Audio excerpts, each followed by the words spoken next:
इच्छा, ज्ञान आणि क्रियारूप हे शक्तीचं मुख्य रूप आहे. ती विश्वामध्ये कार्य करतं. म्हणजे देवीला तुम्ही मंदिरात जाऊन बघायचं काही कारण नाही. प्रत्येकामध्ये असणारी इच्छा, ज्ञान, क्रियाशक्ती हे देवीचं स्वरूप आहे.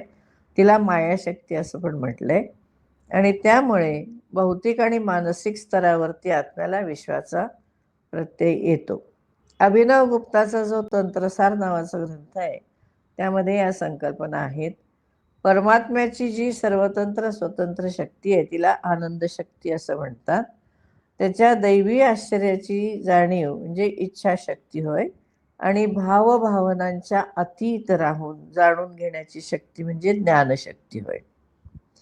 स्वतःच्या अस्तित्वाची जाणीव ही चित्तशक्ती आहे. काही नवीन वस्तू तयार करण्याची जी इच्छा असते त्याला क्रियाशक्ती म्हणतात किंवा कर्म करण्याची शक्ती आहे, क्रियाशक्ती आहे. त्यामुळे